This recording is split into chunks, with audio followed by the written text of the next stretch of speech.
ल साथीहरु हेर्नुहोस् ट्याक्कै माउ जस्तै बच्चा छ है। यो हिजो ब्याएको बच्चा है। यो बोका, यो माउले बोका ब्याएको छ है। यो चाहिँ मेरो फार्म हाउसको बाख्राको बच्चा हो। यो ट्याक्कै हिजो ब्याएको, दिउँसो खेरि ब्याएको हो यो है। र सेम टु सेम जस्तो आमा त्यस्तै बच्चा छ। कति राम्रो छ हेर्नु त, चिटिक्क परेको कालो सेतो। इस कति राम्रो छ हो यो, कति राम्रो छ। यहाँ हेर्नु, यहाँ चाट्दैछ नि। ट्याक्कै माउ पनि यस्तो छ है, कालो र सेतो है। यो पनि बच्चा पनि कालो र सेतो। अहिले यहाँ बुबु खुवाइदिनु खोजेको, बुबु खाएन, अलिकति मात्रै खायो। तर यहाँ यस्तो पट्टि चाहिँ यस्तो गरिरहेछ, टाँसिरहेछ हैन। यो एक दिनको बच्चा हो यो।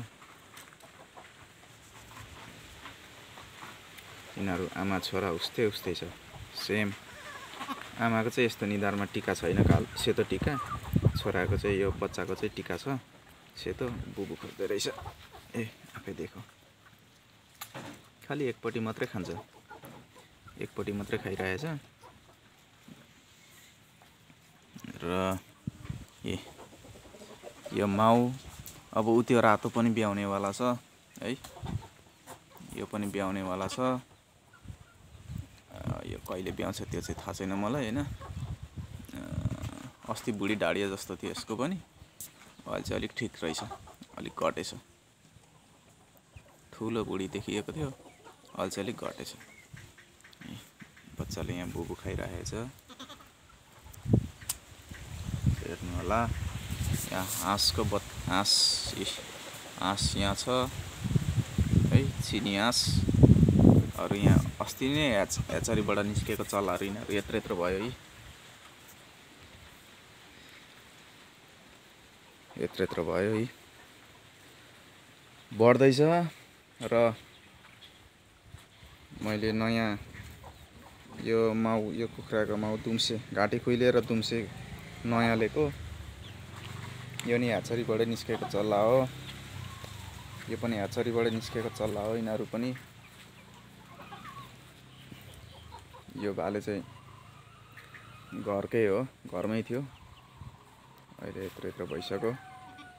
र यहाँ मैले एउटा मौरीको डोड राखेको छु है।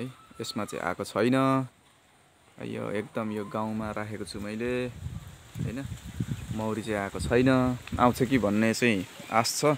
र यहाँ देखिराख्नु भएको छ, यहाँनिर अस्ति यो जालीबाट भित्र छिरेको थियो, अनि पक्रिनु खोज्दा खोज्दै बाहिर भागिहाल्यो। मैले पक्रेर यहाँ डोडमा हालिदिनु पर्यो भनेर पक्रिनु खोज्दा खोज्दै बाहिर भागिहाल्यो।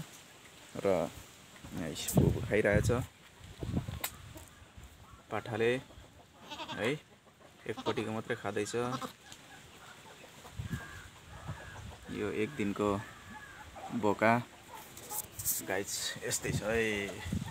म चाहिँ अहिले यहाँ, यो चाहिँ हाम्रो फार्म हाउस है।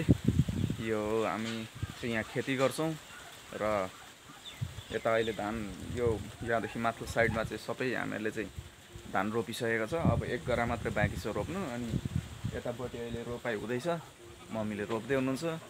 र अब लगभग 2 गरा बाँकी छ धान रोप्न, यो बर्खे धान है। ल आजको अपडेट यस्तै छ है गाइज। यहाँ रुई रुई गर्दैछ, मौरीले झुकाउँछ। तर मौरी चाहिँ होइन, यो मौरी जस्तो एउटा झिँगा पनि हुँदो रहेछ। ठ्याक्कै मौरीको साउन्ड आउँदो रहेछ कि, अनि त्यसले पनि झुकाउँछ घरिघरि। झिँगा टुई टुई आउँदै यहाँ बस्दै भाग्दैछ। ल यस्तै छ है गाइज आजको। तपाईहरुले मेरो युट्युब च्यानल सब्स्क्राइब गर्नुभएको छैन भने सब्स्क्राइब गरिदिनु होला। सब्स्क्राइब गर्नुभएको छ भने यहाँहरूलाई धेरै धेरै धन्यवाद भन्दै आजको भिडियोबाट म बिदा हुन चाहन्छु। र अर्को भिडियोमा भेटौँला।